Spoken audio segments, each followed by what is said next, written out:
combat mon âme, il t'empêche de crier en moi. Brise, brise, brise la force de moi, qui combat mon âme, il t'empêche de crier en moi. Brise, brise, brise. Bonsoir. Que la paix soit avec vous. Que Dieu vous bénisse. Bonsoir à vous, monsieur. Bonsoir. Bonsoir, frère. Bonsoir, bien-aimé Gabriel. Nous ne savons pas ce que nous allons partager aujourd'hui, mais on tient personnellement déjà à bénir le Seigneur pour ces temps déjà qu'il va nous accorder tout à l'heure. Également pour tous les frères bien-aimés, Yves, les deux nouvelles sœurs, Christelle, Judith, Emma, Marthe, les deux Solange, l'église d'Ocala également. Nous rendons grâce à Dieu pour ces moments. Je voudrais revenir un temps soit peu sur quelque chose qui a été dit, que bon, certains n'ont pas saisi véritablement. Une question nous a été posée, de savoir finalement, il y a cette confusion qui fait que finalement, qui a finalement engendré Jésus? Qui a engendré Jésus-Christ? Alors ici, on avait dit finalement que Marie n'a pas engendré Christ. Marie a engendré l'homme saint, pas Christ. Parce que si Marie engendre Dieu, ça veut dire qu'il y a un problème. Or, personne ne peut engendrer Christ. C'est pas possible. La parole, elle est parfaite. Elle dit dans Genèse 3,15, on veut revenir dessus pour reprendre la question du frère qui nous l'avait posée. Je mettrai une inimité entre la descendance du serpent et celle de la femme. Il y aurait donc cette véritable séparation entre celle du serpent et celle de la femme. Et c'est cette femme-là, logiquement, qui doit engendrer le Messie. La prophétie repose, ou la promesse repose sur David. Or, le dernier descendant du roi David, c'est Joseph, sur qui est reliée la promesse. Marie est fiancée à ce dernier-là. Voilà pourquoi, quand Joseph en pensée va vouloir quitter Marie dans le secret, l'ange doit lui apparaître et lui dire « Ne quitte point cette femme, car l'enfant qu'elle conçoit n'est pas d'un homme, mais de l'esprit. » De l'esprit. Nous avons expliqué finalement que dans les 4 évangiles, ce n'est toujours pas la vérité, c'est l'ombre. Christ est né sous la loi. Jusqu'à ce qu'il ne meure, ne ressuscite, on est toujours sous la loi. Toujours sous la loi. Alors à quel instant finalement Christ naît? Or, la parole elle est parfaite. Elle nous dit dans Romains chapitre 1er, à partir du verset 2 jusqu'à 4. On dit, il est déclaré fils de Dieu. À quel instant est-il déclaré fils de Dieu? Nous ne voulons pas aller, c'est-à-dire qu'on ne veut pas expliquer de choses qui seront compliquées. Voilà pourquoi nous voulons rester sur le lait. Parce que nous estimons que ceux qui nous regardent n'ont pas encore cette véritable maturité spirituelle qui leur permettra de comprendre des grands et des grands mystères. Parce que les mystères, sinon la nourriture solide, sont pour des hommes faits. Le lait est pour les enfants. Le lait, c'est pour les enfants. Voilà pourquoi, finalement, on va comprendre qu'il est déclaré fils de Dieu. Il est déclaré fils de Dieu par qui? Par son Père. Or, il est déclaré fils de Dieu, ce n'est que quand le ciel s'ouvre. Ce n'est pas l'homme qui sort des eaux de baptême, c'est l'Esprit qui descend, c'est lui le Fils de Dieu, c'est-à-dire Christ. C'est cet instant où le Père lui rend témoignage en disant celui-ci, l'homme qui descend du ciel, donc l'Esprit qui descend en forme de colombe. C'est lui, Christ. À cet instant, Marie ne l'a pas engendré. C'est cette femme dont Genèse 3,15 dit qu'il mettra cette séparation-là, qui l'engendre. Qui engendre donc Christ. C'est cette femme. Marie ne l'a pas engendré. Encore, l'ange, quand il apparaît à Marie, il dit « Je te salue, toi à qui une grâce a été faite. » La grâce de porter le Messie. De même, nous, aujourd'hui, nous avons la grâce de porter Christ en nous. Plus que le bien-aimé Paul dit, ce n'est plus nous qui vivons, mais c'est Christ qui vit en nous. Christ qui vit en nous, donc nous le portons. Marie a eu la même grâce que nous, si elle a persévéré dans la foi. Au départ, elle a eu l'homme saint. Plus tard, nous croyons qu'elle a aussi reçu l'esprit de vérité, afin qu'elle aussi, finalement, elle a porté le Messie en elle. Comme nous, aujourd'hui. À ce niveau-là, nous sommes égaux. Elle est plus grande que personne. Et Hébreux 7 est parfait. Il n'a ni père, ni mère, ni commencement de jour, ni fin de vie. C'est le Seigneur Tout-Puissant, c'est-à-dire Christ. J'espère avoir essayé un temps soit peu de répondre à la question du bien-aimé. Alors on a beaucoup entendu beaucoup de choses dans ce monde. Et on se posait multiples questions. Et on s'est souvent dit pourquoi finalement aujourd'hui les gens se lèvent et annoncent l'évangile. Et on avait pris la dernière fois par la grâce de Dieu un passage magique. Matthieu 24, 14. Quand cette bonne nouvelle du royaume sera prêchée à toute la création, alors viendra la fin. Donc la bonne nouvelle qui a la création entendue, ce n'est pas la vérité.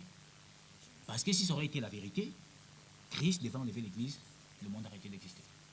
Donc ce que le monde entend jusqu'à aujourd'hui, ce n'est toujours pas la vérité. Si on se réfère des apôtres jusqu'à aujourd'hui, donc le monde devait arrêter d'exister. Alors il y a donc qui s'est invité dans cette nation, également dans le reste des nations du monde. Puisque la parole elle est parfaite. Dans 1 Jean 5 à partir du verset 19. Le monde entier est sous la puissance du malin. N'est-ce pas? Si le monde entier est sous la puissance du malin, ça veut dire que le monde entier est dans les ténèbres. Parce que l'on voit où le jour et la nuit nous fait cette rotation-là. Non, spirituellement, le monde, c'est les ténèbres. Le monde entier est dans les ténèbres. Et nous, nous sommes de Dieu. C'est-à-dire les fils du royaume qui brillent comme des flambeaux, qui sont des flammes de feu. C'est eux qui ont la lumière dans ce monde. Le reste, c'est les ténèbres. Alors si un fils du royaume vient, il doit logiquement annoncer la lumière, puisqu'il porte en lui la lumière. Finalement, on se pose la question, quelle était la mission de Jésus? Pourquoi est-il venu sur la terre? Pourquoi est-il venu racheter l'homme? Pourquoi est-il venu? On explique beaucoup de choses. On dit que Jésus est venu pour nous sauver, c'est bien. Jésus est venu pour qu'on envoie le feu, c'est aussi bien. Jésus est venu pour qu'on puisse se marier, c'est aussi bien. Jésus est venu pour qu'on ait des enfants, c'est aussi bien. Jésus est venu pour qu'on travaille, c'est aussi bien. Jésus est venu nous enlever les fusils nocturnes, c'est bien. Jésus est venu nous enlever les maris de nuit, c'est aussi bien. Mais la Bible ne parle pas des maris de nuit. Jamais. Alors la mission de Jésus, c'est quoi? Alors après qu'Adam et Ève auront péché dans le jardin d'Éden, alors Dieu va faire quelque chose dans Genèse. Genèse chapitre 3.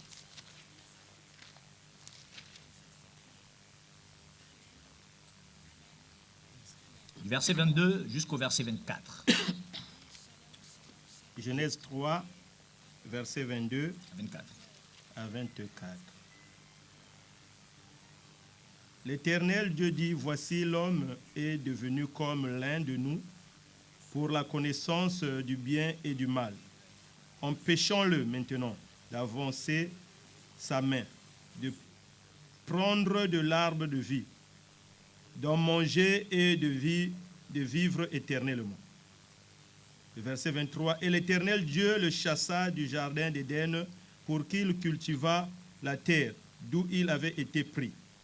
C'est ainsi qu'il chassa Adam et il mit à l'orient du jardin d'Éden les chérubins qui agitent une épée flamboyante pour garder le chemin de l'arbre de vie. Pour garder le chemin de l'arbre de vie. Donc Dieu va chasser Adam et Ève du jardin d'Éden. En les chassant, qu'est-ce qu'il va faire? Il va prendre des anges qui vont garder le chemin. Si le chemin est fermé, plus personne ne connaît le chemin qui mène au ciel. C'est-à-dire dans le jardin d'Éden. Plus qu'il y a des anges qui sont là pour empêcher les hommes de pouvoir emprunter ce chemin pour aller prendre l'arbre de vie. Le monde perd sa relation avec Dieu. Adam et Ève sont donc des hommes mortels. C'est-à-dire des hommes qui n'ont plus la vie. Puisque Dieu n'est pas un Dieu des morts, mais un Dieu de vivants. C'est ce qu'il dit.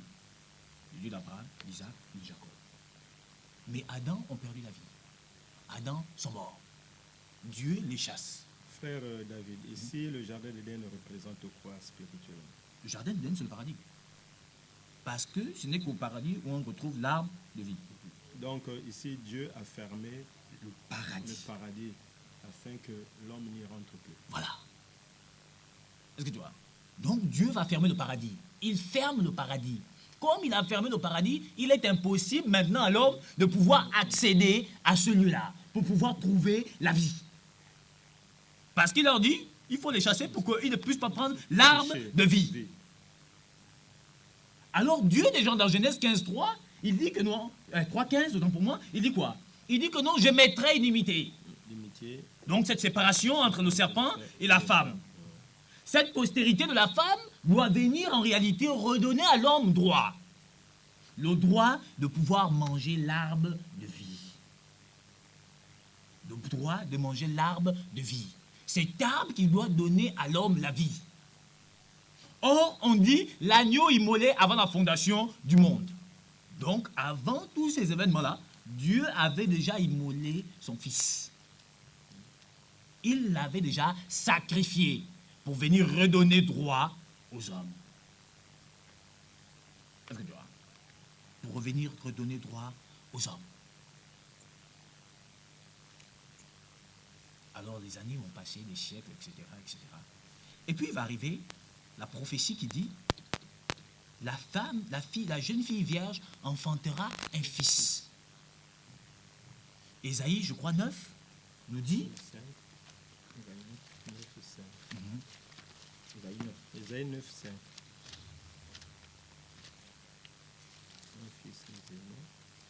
Ésaïe 9, 5.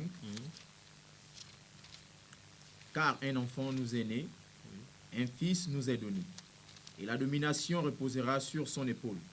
On l'appellera admirable conseiller, Dieu puissant, Père éternel, prince de la paix. Donner à l'empire l'accroissement et une paix sans fin, un trône de David et à son royaume, l'affermir et le soutenir par le droit et par la justice, dès maintenant et à toujours. Voilà ce que fera le zèle de l'Éternel des armées. On dit, un fils nous est donné. À quel instant Dieu va-t-il donner son fils, qui doit apporter la paix, qui doit apporter la justice?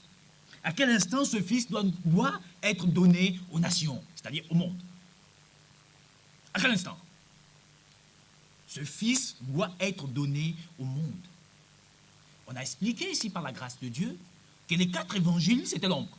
Jusque quand Jésus se fait baptiser, c'est l'ombre de l'Église qui doit recevoir son esprit. C'est-à-dire l'ombre de l'épouse qui doit recevoir le baptême du Saint-Esprit. Christ n'est toujours pas engendré. Parce que Christ, c'est la promesse.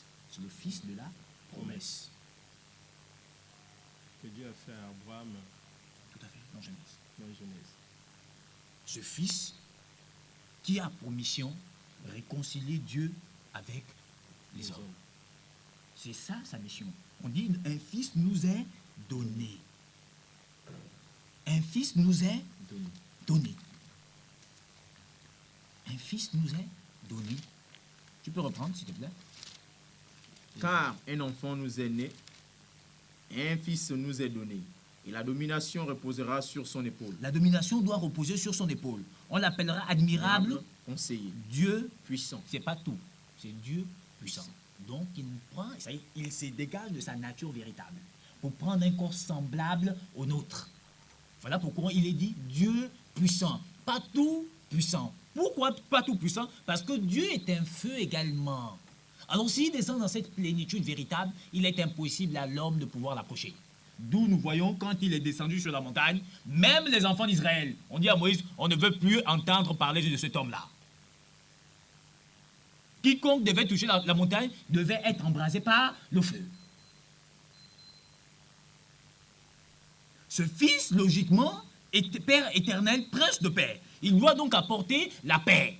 Il doit apporter la bonne nouvelle qui doit permettre à l'homme d'être réconcilié avec Dieu. Mais quand il vient pas pour les nations. Non. Quand Christ vient, ce n'est pas pour les nations. Il vient pour la maison d'Israël. C'est pour eux que Christ vient là-bas. Pour redonner à la maison d'Israël, ou la porter la paix et la vie. C'est pour eux qu'il est venu. Pour eux. Pour eux. Et pour personne d'autre. Personne d'autre. Voilà pourquoi quand il envoie les disciples 2 par 2, il leur dit, allez vers les brebis perdues de la maison d'Israël. Il fallait rester d'abord dans la pensée parfaite du Père. C'est pour la maison d'Israël, les brebis perdues. C'était pour eux, et pour eux seuls, que le Shiloh devait arriver. Et finalement, on a un passage où il y a une femme, cananéenne, je ne sais plus trop quoi. Je ne sais pas si tu as le passage. où elle demande au Seigneur de guérir son enfant. Et le Seigneur lui dit, non, il n'est pas bon de prendre le pain des enfants et le donner aux chiens. Le pain, c'est pour les enfants. Le chien là, les chiens, sinon les chiens, c'est vous. Le pain, il dit, il n'est pas bon de prendre le pain des enfants. Donc le pain, c'était pour Israël. Et pour personne d'autre. La femme va lui répondre, oui Seigneur, mais les chiens mangent les miettes qui tombent de la table de leur maître. Les chiens mangent les miettes. Les nations ont mangé les miettes à cause de la désobéissance d'Israël. Si une partie d'elle est tombée, c'est enfin que les nations soient sauvées. Cette femme représentait l'Église, qui devait se contenter des miettes qui devaient tomber de la table de leur maître. On a donc cette mission qui, au départ, est donc de Dieu de réconcilier le peuple d'Israël avec lui. Et par la suite également les nations. Jésus n'est pas venu, je ne sais pas, pour guérir les malades physiquement. Non, il faut qu'on arrête ça. Non, il n'est pas venu pour ça. Il avait une mission. Sa mission, c'était de réconcilier Dieu avec les hommes. De prendre la baguette, de la donner à Israël. Et que finalement, les miettes devaient tomber, que les nations, les chiens, devaient venir manger. Enfin, de recevoir la vie. Voilà pourquoi il dit à la femme, femme, ta foi t'a sauvé. Mais regarde, Matthieu chapitre 7. Verset 21. Matthieu 7, 21. Jusqu'au verset 23. Matthieu 7, 21, verset 21, 23. Ceux qui me disent Seigneur, Seigneur, n'entreront pas tous dans le royaume des cieux, mais celui seul qui fait la volonté de mon Père qui est dans les cieux. Non, dit, ce n'est pas ceux qui me disent Seigneur. Nous tous là on dit Jésus. Nous tous on dit Jésus. Mais il dit non, ce sont ceux qui font la volonté de mon Père. Quelle est cette volonté? Quelle est la volonté du Père? Que nos fils qui nous est donné devaient venir accomplir. Car quiconque a nos fils doit accomplir la volonté du Père. C'était quoi cette volonté? Ce n'est pas dire Seigneur qui suffit. Après il dit, plusieurs me diront en ce jour, Seigneur, Seigneur, n'avons-nous pas prophétisé? On s'arrête là. N'avons-nous pas prophétisé? Quelle prophétie donc ont-ils donné aux hommes? Quelle est cette prophétie qu'il donne aux hommes? Continue s'il te plaît, bien-aimé. Et par ton nom, n'avons-nous pas chassé des démons? Donc, par le nom de Jésus, il chasse les démons. Et par ton nom, n'avons-nous pas fait beaucoup de miracles? Par le nom de Jésus, ils font des miracles. Ils prophétisent, ils chassent les démons, ils font des miracles. Continue. Alors je leur dirai ouvertement, je ne vous ai jamais connu. Retirez-vous de moi, vous qui commettez l'iniquité. Retirez de moi, vous qui commettez l'iniquité. Mais Jésus a dit dans Matthieu, vous chasserez les démons en mon nom. Mais ce qu'il dit là, donc, c'est contradiction avec ce qu'il a lui-même dit. Puisqu'il a dit, vous chasserez les démons en mon. Mais il dit, vous avez prophétisé. Ils disent, on a prophétisé. Il dit, je ne vous connais pas. Mais finalement, quelle prophétie ont-ils donné? Parce que finalement, 1 Corinthiens 13 va nous dire qu'est-ce que c'est la prophétie. La véritable prophétie que le Fils qui nous est donné doit apporter aux nations. La mission pour laquelle il est venu sur la terre. Apporter cette prophétie afin que les hommes soient réconciliés avec Dieu. Les hommes doivent se réconcilier avec Dieu. 1 Corinthiens 13.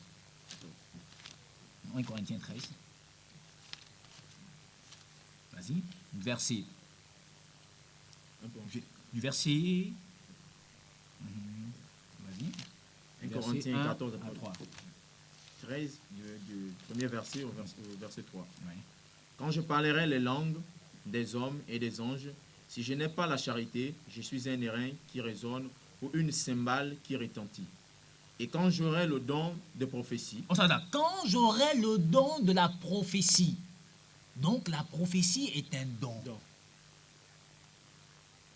Mais Jésus dit là-bas, ils disent à Jésus, nous avons chassé les démons. Il dit, je ne vous connais pas. Ici, le bien-aimé Paul, par l'esprit, nous dit, la prophétie est un don. Quelle prophétie donc finalement ces gens dont Jésus dit, je ne vous connais pas, ont-ils annoncé aux nations? Quelle est cette prophétie qui est en contradiction avec ce que le Seigneur lui-même pense?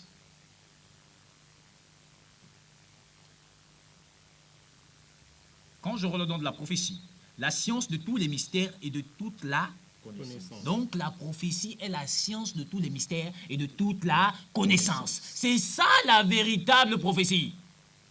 C'est la science de tous les mystères et de toute la connaissance. Puisque la parole elle est parfaite. Elle dit que nous sommes les dispensateurs des mystères cachés. Mystères cachés.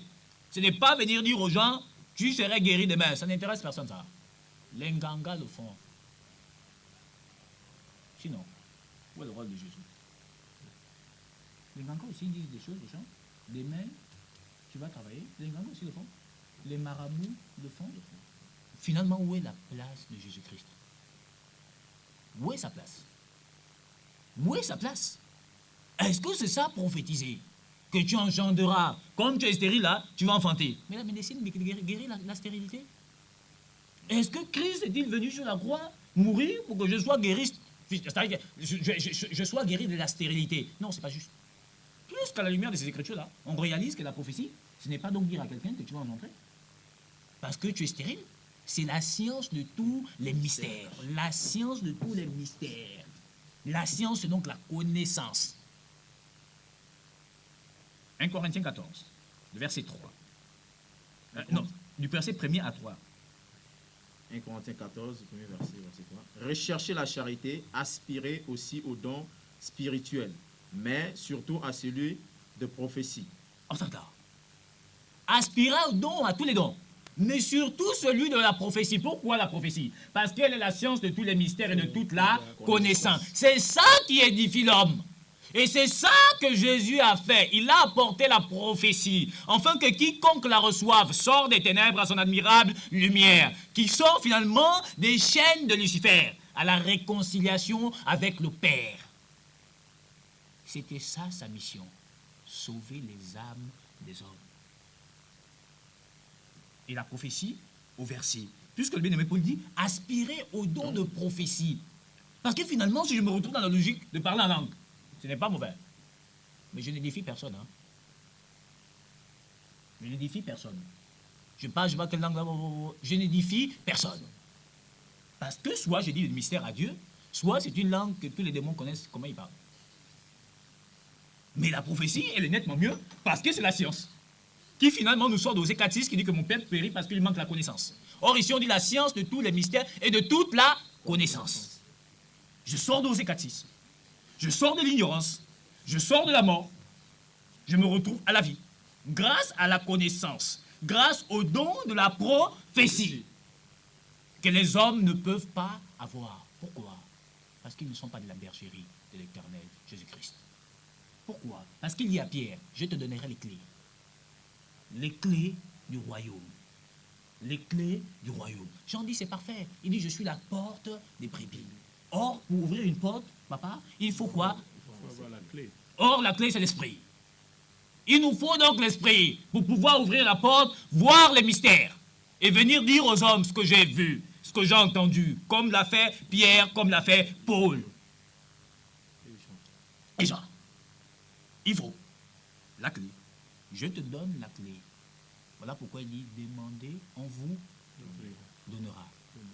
On donne la clé, qui est le Saint-Esprit, pour ouvrir la porte. Ils ne l'ont jamais eu, ils ne l'auront jamais. Ils ne l'ont jamais eu, ils ne l'auront jamais. Parce qu'ils n'ont jamais cherché la clé. Ils se sont enorgueillis dans leur intelligence charnelle, terrestre, diabolique. Ils ont amené des disputes en divisant des familles. En divisant des familles, je le dis, je dis en divisant des familles.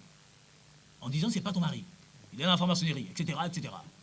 Mais Dieu est-il, Dieu, créateur du ciel, de la terre, de toutes les choses visibles et invisibles, la reine à point de fin, craint-il un homme qui est dans la franc-maçonnerie? Ne peut-il pas le sauver si son âme n'est pas encore fondue? Ne peut-il pas pardonner le méchant? Alors que nous savons qu'à Moïse avait tué en Égypte, Dieu ne l'a-t-il pas pardonné? Où vous sort cette pensée diabolique et terrestre et charnelle? Vous allez au-delà de la doctrine et vous ne la connaissez même pas. Et vous ne l'aurez jamais. Parce que ce n'est pas pour vous. Dieu a jugé bon de confier le royaume à son petit troupeau. Et vous n'êtes pas de sa bergerie. Sinon, vous aurez annoncé la vérité telle que le dit Jérémie. Je ne leur ai point envoyé. Ce sont des visions mensongères. Parce que si c'est une vision de Dieu, elle doit s'accorder avec sa parole, accompagnée de l'Esprit, qui est la prophétie, ce don glorieux, qui nous enseigne les mystères cachés de la parole, afin que quiconque l'entende reçoive la vie. Voilà la mission pour laquelle le Fils nous est donné dans Acte 2. Le jour de la Pentecôte, ils reçoivent le mystère et ils reçoivent Christ, le don. Donc on dit, un Fils nous est né. Un Fils nous est donné. Et donné pour apporter cette vie à la création tout entière. Alors viendra la fin. Il est venu pendant 3 jours. Pendant 3 ans. Il a apporté la paix. Pas à toute la création, à ceux qui lui appartiennent. Voilà pourquoi il dit, mes brebis entendent ma voix et me suivent. Il n'a amené aucun ministère de combat spirituel. Je dis non, on vient nous prouver dans les Écritures. Il n'a jamais amené un ministère de chantre. Et c'est là où il y a un scandale, bien-aimé Marc. Tu te retrouves dans cette logique où on dit, Jésus est l'élu de ma vie. Il y a une chanson qui dit ça. Jésus est l'élu de ma vie. Mais c'est un scandale. Jésus dit, c'est pas vous qui m'avez choisi. C'est moi qui vous ai choisi. Comment vous allez chanter en disant, l'élu de ma vie? Cette chanson-là ne vient pas du Saint-Esprit. Jésus nous a choisis, ce n'est pas nous qui l'avons élu. C'est lui qui nous a élus avant la fondation du monde.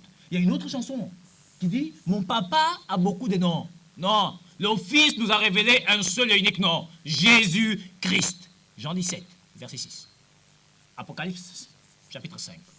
Il est assis sur le trône. 1 Jean 5, à partir du verset 20. Le nom du Créateur Tout-Puissant.